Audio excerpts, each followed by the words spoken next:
আজকে কিচেনে অন্য রাঁধুনিটাকে দেখাচ্ছি। তার আগে বলি মানকচু দিয়ে হবে কাতলা মাছের ঝোল। এখানে মাছ ভাজতে শুরু করেছে, মানকচু সেদ্ধ করে নিয়েছে। আর এবার রাঁধুনি, এই হচ্ছে আজকে রাঁধুনি। এখানে মাছ ভাজছে, এখানে আলুতে একটু লবণ মাখিয়ে নিয়েছে, কচু সেদ্ধ হয়ে গেছে, এটা ফোড়নে যাবে।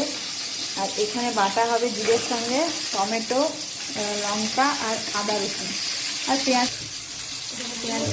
ওনার হেল্পিং হ্যান্ড, মানে আমি মশলা করে দেবো, যা ফোড়নে লাগবে বলবে, আমি বের করে দেবো। এটা হচ্ছে এটা আমার কাজ। তারপরে রান্না করার পরে সব কিছু ক্লিন করা, সেটাও আমার কাজ। মানে রান্নাটাই উনি করবেন, বাদ বাকি কাজ সব আমার। এখন এখানে আলু আর কচু ভাজা হচ্ছে। কচু তো সেদ্ধ হয়েই ছিল, আর অল্প একটু সেদ্ধ করে দেওয়া হয়েছে, আর একটু সেদ্ধ হবে, যেহেতু আলুর সঙ্গে যাতে গলে না যায়, তাই অল্প সেদ্ধ করা হয়েছে। ফোড়ন দেওয়া হয়ে গেছে, লঙ্কা, তেজপাতা, লবঙ্গ আর এলাচ। এবার মশলা যাবে নাকি? এবার পেঁয়াজ যাবে। ও হ্যাঁ, পেঁয়াজ যাবে, তারপরে মশলা দেওয়া হবে।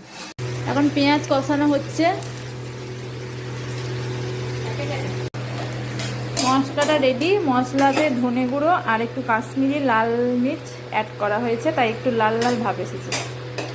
এটা এখন চলে যাবে কড়াইয়ে। কষানোর পরে আলু, কচু, মাছ সব কিছু দিয়ে একটু উষ্ণ গরম জল দিয়ে দিয়েছিল, দিয়ে তারপর ঢাকা দিয়েছিল। তো তারপরে দেখো খুব সুন্দর হয়েছিল মাছের ঝোলটা রান্না।